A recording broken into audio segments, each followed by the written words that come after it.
Trump Putin मुलाकात बर्फ पिघली लेकिन रूस यूक्रेन जंग बंदी ना हो सकी। अमेरिकी सदर डोनाल्ड ट्रंप और रूसी सदर व्लादिमीर पुतिन के दरमियान अहम मुलाकात जुमा को अलास्का के जॉइंट बेस एल्मेंड्रोफ रिचर्डसन में हुई। दोनों सदूर के दरमियान मुलाकात तकरीबन 4 घंटे तक जारी रही। दोनों रहनुमाओं ने बातचीत को इंतहाई तमीरी करार दिया, मगर यूक्रेन जंग खत्म करने के लिए सीज़फायर का बाज़ाब्ता ऐलान नहीं किया जा सका। अमेरिका और रूस के सदूर कुछ ही लम्हों के वक्फे से जुमा को अमरीकी रियासत अलास्का पहुंचे थे। सदर ट्रंप एयरफोर्स वन तैयारे से पहले बाहर आए और सुर्खकालीन पर सदर पुतिन का इस्तकबाल किया, खुशगवार अंदाज से मुसाफा किया और इन्हें अपनी लेमोजीन गाड़ी में बिठाकर फौजी एयरबेस से मुलाकात के मुकाम पर ले गए। गाड़ी में पिछली नशिस्त पर बैठे दोनों सदूर के साथ मुतरजम नहीं था। रूसी सदर वैसे भी अच्छी अंग्रेजी बोलना चाहते हैं, इसलिए गाड़ी में किसी हद तक ट्रंप पुतिन वन-ऑन-वन मुलाकात हुई। बाज़ाब्ता बातचीत में दोनों मालिक के वज़रा ख़ारजा समेत हर फरीक के दो अहदेदार मौजूद थे। दोनों रहनुमाओं ने वफूद के सतह पर यह मुलाकात शुरू होने के मौका पर सहाफ़ियों के सवालात का जवाब देने से गुरेज किया, सिर्फ वीडियो और तस्वीर बनवाई। खबर रसाई एजेंसी के मुताबिक मुलाकात में यूक्रेन में जंग बंदी से मुतालिक गुफ्तगू हुई। सदर ट्रंप जंग बंदी के ख्वाह हैं, लेकिन उन्होंने दूसरी मुलाकात पर जोर दिया।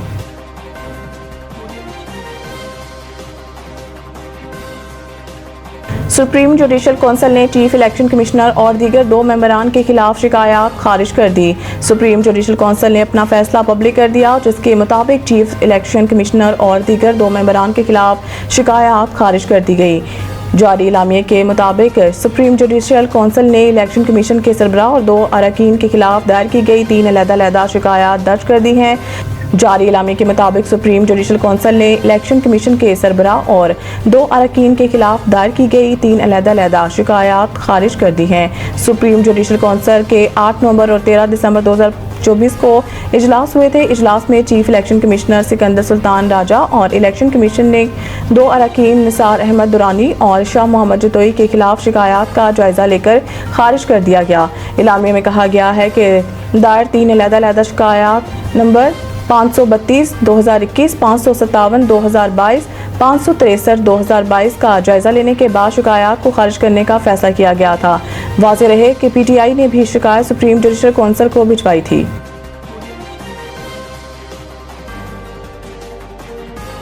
चीनी कंपनी का जिना मेडिकल कॉम्प्लेक्स अस्पताल के कंसेप्ट डिज़ाइन का तोहफा। वज़ीर आज़म का इज़हार तशक्कुर। हांगकांग आहुआ कंपनी गुज़िश्ता 3 दहाइयों से ज़ायद अरसे से दुनिया भर में 1000 से ज़ायद अस्पतालों के डिज़ाइन बना चुकी है और इसका पाकिस्तान के लिए रज़ाकाराना तौर पर आलमी मयार का डिज़ाइन तैयार करना पाक चीन दोस्ती और अवामी राब्त की गहराई का अकास है।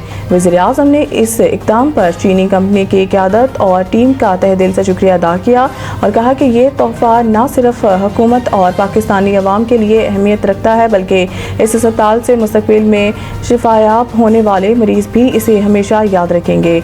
वज़ीर आज़म ने इस अज़म का इजहार किया कि जिनाह मेडिकल कॉम्प्लेक्स को आलमी मयार के मुताबिक एक टर्शरी केयर अस्पताल बनाया जाएगा। वज़ीर आज़म ने इस अज़म का इजहार किया कि जिनाह मेडिकल कॉम्प्लेक्स को आलमी मयार के मुताबिक एक टर्शरी केयर अस्पताल बनाया जाएगा। उन्होंने मुतल्लिका हुकाम को हिदायत की है कि अस्पताल के पेश करदा डिज़ाइन का मुकम्मल तकनीकी जायज़ा लिया जाए और मनसूबे में डिजिटलाइजेशन और मसनूई ज़हानत के इस्तेमाल को भी यकीनी बनाया जाए। उन्होंने खुशी का इज़हार करते हुए कहा है कि पेश करदा कॉन्सेप्ट डिज़ाइन में मुमकिना वबाई सूरत हाल से निपटने के लिए मुकम्मल मनसूबाबंदी शामिल है, जो कि एक मुस्बत और दूरअंदेश पहलू है। वज़ीर आज़म ने जिनाह मेडिकल कॉम्प्लेक्स को इस्लामाबाद के दीगर अस्पतालों से डिजिटल तौर पर मुंसलिक करने की हिदायत दी और कहा कि इस मनसूबे की तामीर तमाम तर मराहिल समेत मुकर्रर मुद्दत में मुकम्मल की जाए।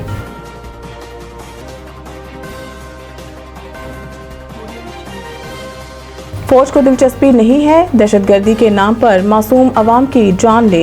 DG ISPR director general ISPR ने तलबा के साथ खुसूसी नशिस्त की, जिस दौरान उन्होंने बलूचिस्तान से ताल्लुक़ रखने वाले तलब इल्मों के सवालात के जवाब भी दिए। डीजी ISPR का कहना था कि हमारे जहनों में ये डाल दिया जाता है कि बलूचिस्तान की अवाम और नौजवानों में पाकिस्तान के लिए कुछ पनप रहा है, लेकिन बलूचिस्तान की अवाम पाकिस्तान और सूबे के दरमियान ताल्लुक़ को बहुत अच्छी तरह समझते हैं। इनका कहना था कि मेजर मोहम्मद अनवर काकर शहीद हमारा बहुत शानदार ऑफिसर और इस धरती का अजीम बेटा था। मेजर मोहम्मद अनवर शहीद ने पहले भी ग्वादर हमले में कई दहशतगर्दों को जहन्नम वासिल किया। पाकिस्तान को आज़ाद रखने के लिए हर रोज़ फौजी ऑफिसर, जवान और शहरी कुर्बानी दे रहे हैं। उन्होंने कहा है कि किसी भी इलाके में ऑपरेशन इस वक्त कामयाब होता है जब आवाम खुद दहशतगर्दों की निशानदही करे। ऐसा नहीं है कि फौज किसी इलाके को खाली कराए, ऑपरेशन करे, क्योंकि जब फौज वापस जाएगी तो दहशतगर्द फिर आ जाएंगे। लेफ्टिनेंट जनरल अहमद शरीफ चौधरी का कहना था कि हमें बड़ी समझदारी के साथ सब कुछ करना होगा, इसलिए इसे इंटेलिजेंस बेस्ड ऑपरेशन का नाम दिया जाता है। फौज की इसमें कोई दिलचस्पी नहीं है वो दहशतगर्दी के नाम पर मासूम अवाम की जान ले।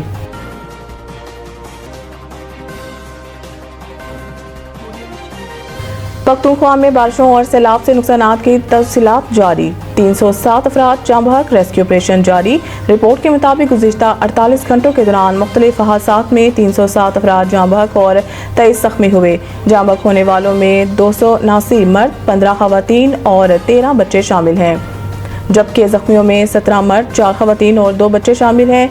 PDMA के मुताबिक बारिशों और फ्लैश फ्लड के नतीजे में मजमूई तौर पर 74 घरों को नुकसान पहुंचा है, जिनमें 63 जुज़वी तौर पर मुतासर हुए, जबकि 11 घर मुकम्मल तौर पर मुनहदम हो गए। ये हादसा सूबे की मुख्तलिफ अजला स्वात, बुनेर, बाजोड़, तोरगर, मानसहरा, शांगला और बडग्राम में पेश आए। सबसे ज़्यादा मुतासरा अजला बाजोड़ और बडग्राम है, जबकि सिर्फ बुनेर में अब तक 184 अफराद जान की बाजी हार चुके हैं।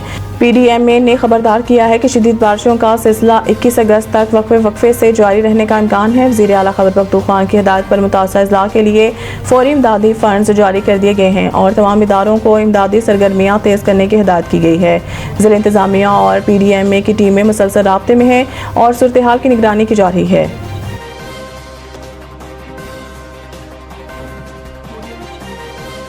PCB की नाक़िस हिकमत अमली, मेंटोर्स की पोस्ट खत्म लेकिन तनख्वाह बरकरार। तफसीलात के मुताबिक पाकिस्तान क्रिकेट बोर्ड ने गुज़िश्ता बरस कौमी टीम के 5 साबिक खिलाड़ियों शुएब मलिक, सरफराज अहमद, मिसबाह उल हक, वकार यूनुस और सकलैन मुश्ताक को नए प्रोजेक्ट चैंपियंस कप के लिए मेंटोर मुकर्रर किया था। इनको 50 लाख रुपए माहाना मुआवजा दिया जाता रहा। गुज़िश्ता अरसा चैंपियंस कप को ही ख़त्म करने का फैसला कर लिया गया। यूं मेंटोर्स की भी ज़रूरत बाकी ना रही। शुएब मलिक पहले ही मुस्तफ़ी हो चुके थे। अलबत्ता दीगर चारों साबिक क्रिकेटर्स को बदस्तूर माहाना तनख्वाहों की अदायगी जारी है। इस हवाले से ज़राए ने बताया है कि सकलैन मुश्ताक और वकार यूनुस को PCB ने बरतरफी के खतूत भेज दिए। अलबत्ता इन्हें मुआहदे के तहत 4 माह की तनख्वाह देना होगी। इस दौरान भी बोर्ड इनसे कोई काम ले सकता है। सरफराज अहमद और मिसबाह उल हक की खदमात मुस्तकिल हासिल कर ली गई हैं। अलबत्ता ताहाल इन्हें कोई नई जिम्मेदारी नहीं सौंपी गई। ज़राए के मुताबिक दोनों की माहाना तनख्वाहों में कमी का इम्कान है। इस हवाले से इन्हें ज़ुबानी तौर पर आगाह भी किया जा चुका है। याद रहे कि 5 मेंटोर्स को माहाना 50 लाख रुपए तनख्वाह वसूल करने पर मुसलसल तनकीद सहना पड़ी है।